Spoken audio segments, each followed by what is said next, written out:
جھوٹ نہ بولیں، شراب نہ پئیں، بدی نہ کریں، رشوت نہ لیں. یہ سب کیا چیزیں ہیں؟ حرام کاموں سے بچنا، اور جو چیزیں کرنے کی ہیں، فرض ہیں، واجب ہیں، سنت ہے، انہیں کرنا. یہ ہم عوام کا تقویٰ ہے. کم سے کم ہمارے دلوں میں اللہ کا اتنا خوف، اللہ کا اتنا ڈر ہونا چاہیے کہ جو کرنے کا حکم ہے وہی کریں اور نافرمانی سے بچیں، اور جن چیزوں سے اللہ نے یا اللہ کے رسول نے منع کیا ہے ان سے بچیں، ان کے قریب نہ جائیں. اگر ہم اتنا کر لے رہے ہیں تو ہم متقی ہیں. اور ہمارے حساب سے اگر مشکلات آتی ہیں تو اللہ تبارک و تعالی ہمیں اس تقویٰ کی برکت سے مشکل سے نجات عطا فرمائے گا. اور ایک تقویٰ خواص کا ہوتا ہے، ایک اخص الخواص کا ہوتا ہے. ہم ان تفصیلات میں نہیں جائیں گے، لیکن ایک مثال سے ہم سمجھانا چاہیں گے کہ خواص یا اخص الخواص کا تقویٰ کیا ہوتا ہے.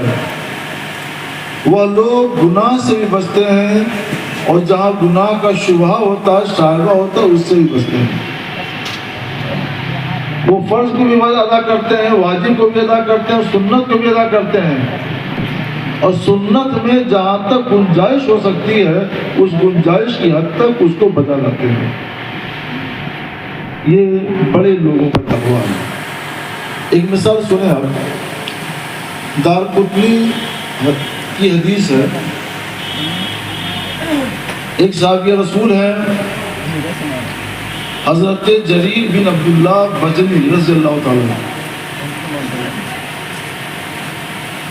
انہوں نے اپنے خادم سے کہا کہ بازار سے ایک اچھا گھوڑا خرید لاؤ. گئے، اچھا گھوڑا پسند آ گیا، دام طے ہو گیا 300 درہم، 300 روپے کا لیجیے. پیسے لے کر نہیں گئے تھے تو کہا چلو مالک کو گھوڑا بھی دکھلا دیں گے اور انہیں سے پیسہ بھی مل جائے گا. آ گئے، وہ آ گیا گھوڑا لے کر کے. حضرت جریر بن عبداللہ نے پوچھا 300 روپے منظور ہے، طے ہے، کہاں راضی ہو؟ ہاں. کچھ دیر سوچنے کے بعد کہتے ہیں کہ مگر تمہارا گھوڑا 300 سے زیادہ کا ہے، تم اگر راضی ہو تو میں اس کا دام 400 روپے دے دوں. وہ بہت خوش ہوا کہ حضرت بہت اچھا ہے، 400 دے دیجیے. جو 300 پر راضی ہے 400 پر کیوں نہیں راضی ہوگا؟ اسی طرح سوچ سوچ کر 100 روپے بڑھاتے بڑھاتے بڑھاتے بڑھاتے 800 کر دیا. 300 کا دام تھا اور 500 بڑھا کر کے تھوڑا 800 کر دیا. اس نے کہا کہ سرکار آپ کو جو دینا ہو دے دیجئے، ہم سب پر راضی ہیں. تو 800 روپے دیے، وہ لے گیا، گھوڑا ان کے پاس آ گیا.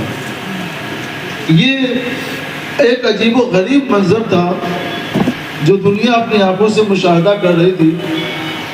ساتھیوں نے پوچھا حضرت جب وہ عاقل ہے، بالغ ہے، ہوشیار ہے، وہ راضی تھا 300 روپے پر، تو کیا 300 روپے میں خریدنا جائز نہیں تھا؟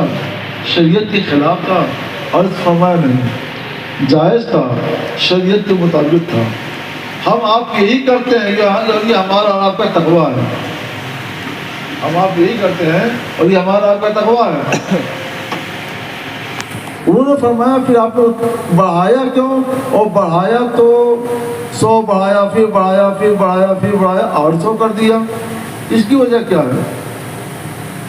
تو فرماتے ہیں سنو، میں نے حضور سید عالم صلی اللہ علیہ وسلم سے جب بیعت کی تھی یا تو رسول اللہ صلی اللہ علیہ وسلم علی مسحل کل مسلم، میں نے رسول اللہ صلی اللہ علیہ وسلم سے بیعت کی تھی اس شرط پر کہ ہر مسلمان کے ساتھ خیر خواہی کریں گے. سنو، وہ نہیں سمجھتا ہے کہ اس کا گھوڑا کتنی قیمت کا ہے، اس کی مالیت کیا ہے، اور میں تو سمجھتا ہوں کہ اس کے گھوڑے کی مالیت 300 سے زیادہ ہے.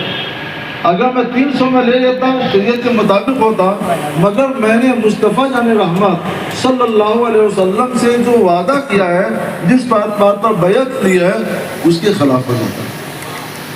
لہٰذا میں نے بڑھایا، دل نہیں مانا تو اور بڑھایا، دل ابھی مطمئن نہیں ہو تو اور بڑھایا، جب 800 بڑھا دیا تو دل مطمئن ہو گیا کہ اب دنیا میں کوئی بھی اس سے زیادہ دام نہیں دے سکتا، تو میں نے اس دل کو خرید لیا، دل مطمئن ہے کہ میں بارگاہ رسالت میں حاضری دوں گا تو شرمسار نہیں ہوں گا، عرض کر دوں گا کہ یا رسول اللہ میں نے ہر مسلمان سے خرخائی کی ہے۔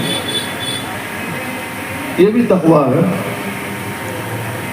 مگر یہ تقویٰ خواص کا تقویٰ ہے، یہ خواص میں جو خواص ہیں ان کا تقویٰ ہے۔ میں نہیں کہتا کہ آپ اتنے اونچے درجے پہ جائیے، لیکن اتنا تو ہو کہ دام طے کرنے میں دھوکہ دھڑی نہیں ہونی چاہیے۔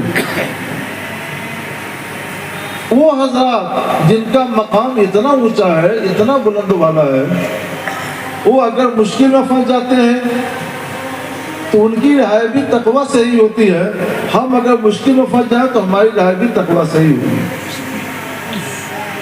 یہ الگ الگ منزلیں ہوتی ہیں اور الگ الگ تقویٰ ہوتے ہیں، الگ الگ اسباب ہوتے ہیں، سب پر روشنی نہیں ڈال سکتے ہیں، لیکن ایک حدیث رسول سنیے، صحیح بخاری شریف کی حدیث ہے، اور آپ نے ہمارے علماء کرام ذریعے اس کو بارہ سنا بھی ہوگا، موقع کی مناسبت سے میں عرض کر دوں۔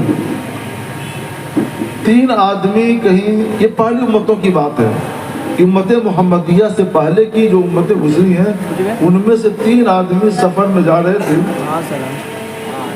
آندھی آئی بڑی شدید، طوفانی آندھی اور بارش، کوئی گھر نہیں تھا، اپنی جان کیسے بچائیں، اپنی حفاظت کیسے کریں، تو انہیں سامنے ایک پہاڑ کا کوہ نظر آیا، غار کوہ، اور بڑا غار تھا، اس میں یہ گھس گئے، مطمئن ہو گئے کہ اب ہم بچ گئے، آندھی سے بچ گئے، طوفان سے بچ گئے، بارش سے بچ گئے، جب طوفان بند ہوگا تو ہم یہاں سے نکل جائیں گے۔